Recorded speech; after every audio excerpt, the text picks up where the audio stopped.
ஆண்டவராகிய இயேசு கிறிஸ்துவின் நாமத்திற்கு மகிமை உண்டாவதாக. இந்த நாளிலே உங்கள் யாவரையும் நான் வாழ்த்துகிறேன். இந்த நாளின் தியானத்திற்கு என்று தெரிந்து கொள்ளப்பட்ட வேத பகுதி மத்தேயு சுவிசேஷம் 2ஆம் அதிகாரம் 1ஆம் வசனம். Matthew chapter 2 verse 1.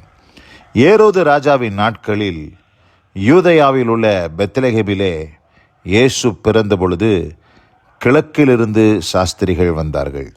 ஆமென். பிரியமானவர்களே, நான் வாசிக்க கேட்டதான இந்த வார்த்தைகளிலே இயேசுவானவர் எப்பொழுது பிறந்தார் என்று சொன்னால், ஏரோது ராஜாவின் நாட்களில் அவர் பிறந்தார் என்று பார்க்கிறோம்.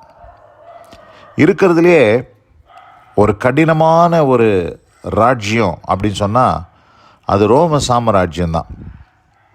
இஸ்ரவேலின் மேலே எத்தனையோ ராஜ்யங்கள் அரசாண்டாங்க. ஆனால் அவங்க எல்லா அரசாண்டதை பார்க்கிலும் ஒரு வலிமையான, ஒரு கடினமான, ஒரு இருள் சூழ்ந்த ஒரு ராஜ்யம் ஒன்று உண்டு என்று சொன்னால் அது ரோம சாம்ராஜ்யம். இருக்கிறதுலே டஃபஸ்ட்டு டைம். இஸ்ரவேல் போன பல ராஜ்யங்களை அந்த இஸ்ரவேல் தேசம் கண்டு இருக்கிறது. ஆனால் அது கண்டதிலேயே அதன் மேல் ஆளுகை செய்த இந்த ரோம சாம்ராஜ்யம் தான் இருக்கிறதுலே ஒரு கடுமையான ஒரு சாம்ராஜ்யம்.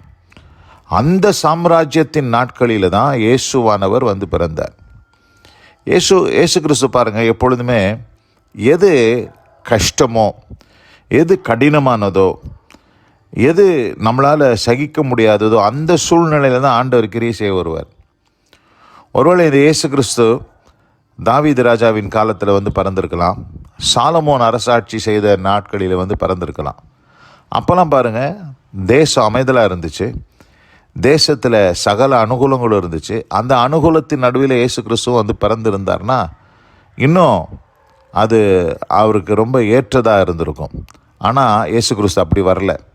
அவர் வந்ததிலே கடினமான ஒரு ராஜ்யம் இஸ்ரவேலை அரசாண்டு கொண்டு இருக்கும்போது தான் பிறந்தார். ஏரோது ராஜாவின் நாட்களிலே யூதேயாவில் உள்ள பெத்லெகேமில் பிறந்தார். அதுவும் எங்கே பிறந்தார் என்று பார்க்கும்போது பெத்லெகேமில் பிறந்தார். அவர் ரோமர்கள் அரசாளும் போது பிறந்தார், பெத்லெகேமில் பிறந்தார். இந்த அருமையான இந்த நல்ல நாளில் கூட ஒருவேளை நீங்கள் உங்கள் வாழ்க்கையில் இந்த டஃபஸ்ட் டைம், ஒரு கடினமான நேரத்தில் நீங்கள் ஒருவேளை போய் கொண்டு இருந்தீங்கன்னா, இயேசு கிறிஸ்து உங்கள் வாழ்க்கையில் இடைப்படுவாரானால், உங்கள் வாழ்க்கையில் அவர் வெளிப்படுவாரானால், அந்த கடினமான நேரத்தை எப்படி அந்த ரோம சாம்ராஜ்யம் ஒரு இருண்ட சாம்ராஜ்யம், அந்த சாம்ராஜ்யத்தில் ஒரு வெளிச்சம் உதித்தது. அதுபோல் உங்களுடைய வாழ்க்கையில் கூட ஒரு இருண்ட சூழ்நிலையில் போகும்போது இயேசு கிறிஸ்து உங்கள் வாழ்க்கையில் வரும்போது அந்த இருளெல்லாம் நீங்கி வெளிச்சம் உதிக்கும் என்பதில் எந்த சந்தேகமும் இல்லை. அதில் அவர் பிறந்த இடம் பாருங்கள், பெத்லெகேமை செலக்ட் பண்ணுறார். பெத்லெகேம், இந்த பெத்லெகேம் எப்படிப்பட்டது அப்படின்னு பார்க்கும்போது, பெத்லெகேம் என்று சொன்னாலே ஹவுஸ் ஆஃப் பிரெட் என்று அர்த்தம். அப்பத்தின் வீடு, ஹவுஸ் ஆஃப் பிரெட்.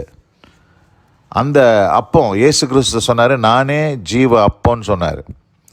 அப்பமாகிய இயேசு கிறிஸ்து பிறப்பதற்கு ஏற்ற ஒரு இடமாக அந்த பெத்லெகேமை ஆண்டவர் தெரிந்து கொண்டார். அந்த பெத்லெகேம் எப்படிப்பட்டது என்று நாம் பார்க்கும்போது, மீகா தீர்க்க தரிசன புஸ்தகம் 5ஆம் அதிகாரம் 2ஆம் வசனத்தை வாசிக்கிறேன். எப்ராத்தா எண்ணப்பட்ட பெத்லெகேமே, நீ யூதேயாவில் உள்ள 1000ங்களுக்குள்ளே சிறியதாயிருந்தும். பாருங்கள், யூதேயாவில் உள்ள 1000, எத்தனையோ பட்டணங்கள், 1000 பட்டணங்கள் இருந்தாலும் அந்த 1000ங்களில் கடைக்கோடியானது, டாப் 10 என்று சொல்வார்கள், டாப் 10 அப்படின்னு சொல்லுவாங்க, டாப் 5 என்று சொல்வார்கள். அப்படி பார்க்கும்போது இந்த பெத்லெகேம் பாருங்கள், 1000 பட்டணங்களுக்கு தள்ளி வருது. 1000ங்களில் சிறியது, ரொம்ப கடைக்கோடியானது, ரொம்ப சின்ன பட்டணம். அது ஒரு பட்டணம்னு சொல்கிறது கூட ஒரு வாய்ப்பு இல்லை, அந்த மாதிரி ஒரு இடம். அப்படிப்பட்ட ஒரு இடத்தை தான் இயேசு கிறிஸ்து தெரிந்து கொண்டார். இதிலிருந்து நாம் என்ன புரிந்து கொள்கிறோம் அப்படின்னு சொன்னால், இயேசு கிறிஸ்துவனுடைய கண்கள் இந்த பூமியின் மேல் பிரம்மாண்டமான காரியங்களெல்லாம் ஆண்டவர் நோக்கி பார்க்குறதே இல்லை. எது சிறியதோ, எது எல்லாருடைய பார்வையிலும் அசட்டை செய்யப்பட்டிருந்ததோ, எல்லாருடைய பார்வையில் நிராகரிக்கப்பட்டு இருந்ததோ அந்த இடத்த தான் ஆண்டவர் தெரிந்து கொண்டு அங்கே தான் வரார். ஒருவேளை இந்த செய்தியை கேட்டுக்கொண்டிருக்கிற அன்பான சகோதரி சகோதரியே, நீங்கள் ஒருவேளை உங்கள் குடும்பத்தாரால் நிராகரிக்கப்பட்டிருக்கலாம், எல்லா மனுஷராலும் நீங்கள் கைவிடப்பட்டிருக்கலாம், எல்லாராலும் நீங்கள் ஒதுக்கப்பட்டிருக்கலாம். ஆனால் யாருடைய கண்களும் உங்கள் மேலே படாமல் இருந்திருக்கலாம். ஆனால் இயேசுவின் கண்கள் உங்கள் மேல் படுகிறது. எப்படி பெத்லகேமை தெரிந்து கொண்டாரோ அதுபோல அந்த சிறிய பெத்லகேம், ஆயிரங்களுக்குள் சிறியது, அந்த சிறிய பெத்லகேமில் தான் இயேசு கிறிஸ்து வந்து பிறந்தார். ஆனால் அந்த பிறப்பிற்கு பிற்பாடு பெத்லகேம் சிறியதல்ல, அது தெரியாத ஆளே கிடையாது. பெத்லகேம்னா இன்றைக்கி உலகம் முழுக்கம் எல்லாருக்கும் தெரிந்திருக்கிற ஒரு பட்டணமாக அந்த பட்டணம் மாறி போயிடுச்சு. பிரியமானவர்களே, இந்த அருமையான இந்த நல்ல நல்ல கூட இயேசு கிறிஸ்து உங்கள் வாழ்க்கையில் வர வரைக்கும் நீங்கள் எல்லாராலும் நிராகரிக்கப்பட்டு ஒதுக்கப்பட்டு நீங்கள் கடைக்கோடியானவர்களாக இருக்கலாம். ஆனால் என்றைக்கு இயேசு கிறிஸ்து உங்கள் வாழ்க்கையில் வந்துட்டாரோ அதற்கு பிற்பாடு நீங்கள் சிறியவர்கள் அல்ல, நீங்கள் கடைக்கோடியானவர்கள் அல்ல.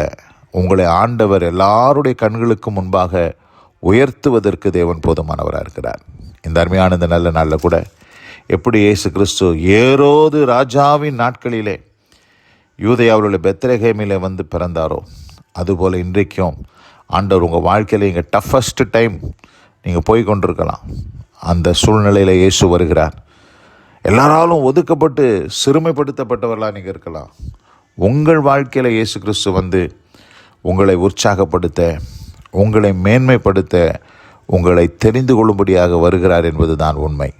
இந்த அருமையான இந்த நல்ல நாளில் கூட நாம் கேட்ட இந்த செய்தியின்படியாக இயேசு கிறிஸ்து உங்கள் வாழ்க்கையில் வந்து உதிப்பாராக. இந்த செய்தியை கேட்டவங்க ஒவ்வொருவரையும் கர்த்தர் தாமே ஆசீர்வதிப்பாராக. God bless you all. Amen amen. நாம் ஜெபிப்போம். எங்கள் அதிகமாய் நேசிக்கிறதான எங்கள் அன்பின் பரலோக பிதாவே, ஏரோது ராஜாவின் நாட்களில் யூதேயாவில் உள்ள பெத்லகேமிலே இயேசு பிறந்த பொழுது என்று நாங்கள் வாசிக்க கேட்டோம். அதுபோல கர்த்தாவே, எங்கள் வாழ்க்கையில் பெத்லகேமை போல நாங்கள் எல்லாராலும் ஒதுக்கப்பட்டு சிறியவர்களாக, ஆயிரங்களுக்குள் நாங்கள் சிறியவர்களாக காணப்படலாம். ஆனால் எங்களை நீ தெரிந்து கொள்கிறேன். அது மாத்திரமல்லாதபடி ஏரோது ராஜாவின் நாட்கள், டஃபஸ்ட் டைம், இஸ்ரவேல் தேசத்தில் ஒரு கடினமான நேரம், அந்த நேரத்தில் தான் இயேசு வந்து பிறந்தார். அதுபோல் எங்கள் வாழ்க்கையில் ஒரு கடினமான நேரத்தில் போய் கொண்டிருக்கும் பொழுது நீர் எங்கள் வாழ்க்கையில் இடைபடுகிறதுக்காக ஸ்தோத்திரம். எங்கள் வாழ்க்கையை மாற்றி இருள் சூழ்ந்த நேரத்தை ஒளிமயமாக மாற்றுகிறதுக்காக ஸ்தோத்திரிக்கிறோம். இருளில் இருக்கிற ஜனங்கள் பெரிய வெளிச்சத்தை கண்டார்கள் என்ற வார்த்தையின்படியாக நீ செய்கிறதுக்காக நன்றி ராஜா. இந்த அருமையான இந்த நல்ல நாளில் வசனம் கேட்ட பிள்ளைகள் ஒவ்வொருவரையும் ஆசீர்வதியும். தாழ்த்தி உம்முடைய கரத்தில் போய்கிறேன். இயேசு கிறிஸ்துவின் நாமத்தில் பிதாவே. ஆமேன் ஆமேன்.